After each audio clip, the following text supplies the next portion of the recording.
Isang mapagpalang araw po sa ating lahat. Ako po si Charles at welcome po sa aking daily devotion. Sa araw na ito, tatalakayin natin kung paano nga ba lumalim lalo sa Biblia.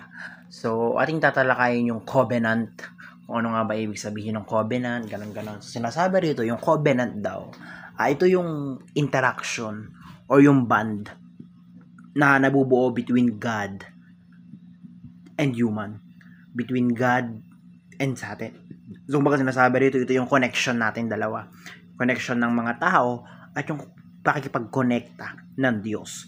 So, sa Deuteronomy chapter 7 verse 9, ang sabi rito, know therefore that the Lord is your God, is God. He is the faithful God, keeping His covenant of love to 1,000 generations of those who love Him and keep His commandments. Sa Tagalog, isipin ninyo ang Panginoon na inyong Diyos ay iisang Diyos. Matapat siya at tinutupad niya ang kanyang kasunduan hanggang sa salinlahi ng nagmamahal sa kanya at sumusunod sa kanyang mga utos. So sinasabi rito na yung God natin ay nag-iisa lang. And He is faithful.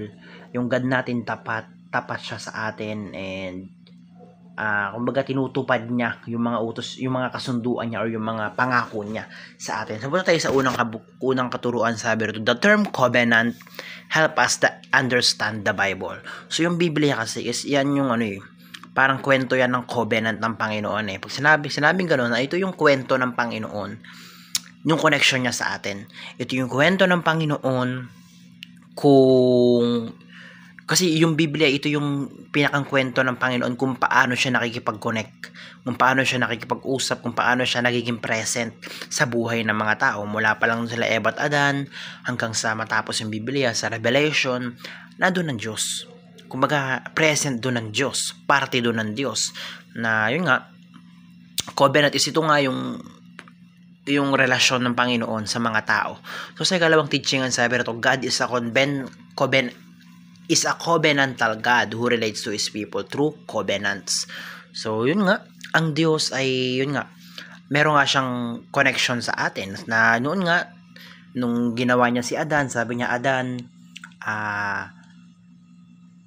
kumbaga, Adan, paglingkuran mo ko, Adan, mag-serve ka sa akin, ganon-ganon. So, kumbaga, pinapakita rito yung na meron nga connection, na merong relasyon ang tao at ang Diyos. So, kumbaga, yung Diyos natin ay, yes, Diyos siya ang makapangyarihan, and tayo tao lang. Yet, konektado pa rin siya sa atin. Na yes, Diyos siya, makapangyarihan siya, and tayo ay servant lamang niya. Pero at the same time, kasama natin siya. Meron tayong connection sa kanya, hindi dahil Diyos siya, talagang na siya, talagang, kumbaga, wala siyang pakialam sa atin kasi servant niya lang tayo. Kasi tagasunod niya lang tayo, wala na siyang pakialam. So, kumbaga, hindi ganun. Yung sinasabi rito, yung Diyos daw natin, siya ay merong connection sa atin. So, sa ikalong teaching, ang sabi rito, God's covenant community has an obligation to be faithful to Him. So, sabi rito, matapat siya at tinutubad niya ang kanyang kasunduan. So, kumbaga tayo rin, obligasyon din natin na maging tapat sa Kanya. Dahil ngayon nga, yung Diyos, tapat sa mga pangako tutuparin niya, mga pangako niya sa atin, tutuparin niya, ganon-ganon. And dapat tayo din, dapat yung mga obligasyon natin sa Kanya, itinutupad din natin, di ba? Ganon lang naman yun kasimple, na yung Diyos mo tapat sa'yo, yung Diyos natin tapat sa atin. So, dapat maging tapat din tayo. So, yun, God's covenant community, kung obligasyon natin na maging tapat sa Kanya. Dahil unang-una, tapat siya sa atin. So, punta tayo sa unang katuruan, paano ba natin ito maya-apply sa ating pamumuhay. Sabi rito, ask God for forgiveness for being a covenant breaker.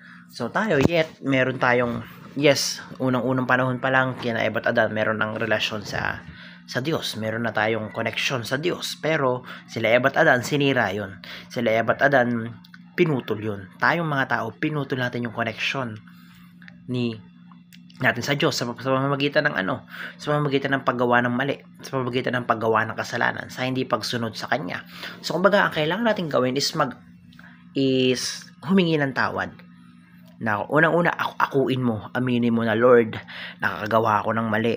sorry kasi ganito, ganyan, sorry hindi ko nasusunod yung utos mo. Sinasabi kasi rito na yun na nga, yung Diyos natin ay tapat sa atin eh. So, dapat ikaw maging honest ka na rin. Maging tapat ka na rin. Humingi ka ng kapatawaran sa mga kasalanan mo. Na, Lord, sorry, ganito ako. Sorry, nagawa ko yung ganito, ganyan. So, yun nga. Humingi tayo ng kapatawaran sa Panginoon. Walang point na magtago tayo. Walang point na itanggi natin yung mga kasalanan natin. Kasi nga, he is honest sa atin. So, dapat maging honest din tayo sa Kanya. Tapat siya sa atin, maging tapat din tayo sa Kanya. So, yun lang gusto ng Panginoon, humingi tayo ng tawad sa Kanya. So, sa ikalawang application, sabi rito, thank Jesus for being our covenant breaker. Sabi ko kanina, yes, yung relasyon natin sa Panginoon, yung relasyon natin kay God, nawala dahil kina Eva at Adan. Pero ang magandang balita dito, si Jesus dumating.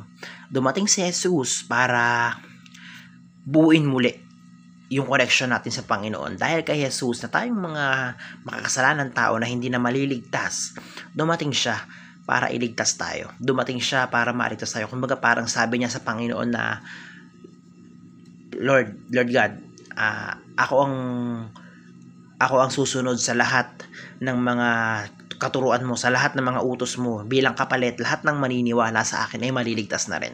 So, kumbaga, yun yung ginawa ni Jesus. Yun yung in-accomplish ni Jesus, namatay siya sa krus para sa atin lahat. So, kailangan natin gawin is magpasalamat tayo kay Jesus.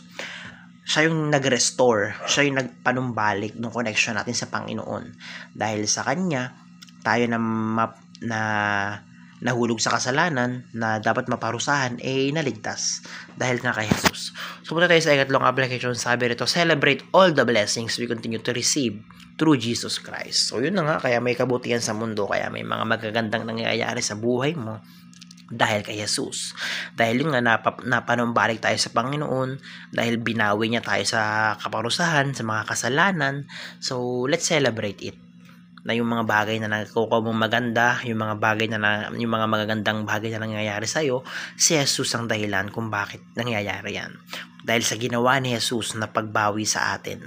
So, yun lamang ang napakarami kong natutunan sa araw na ito. Glory to God.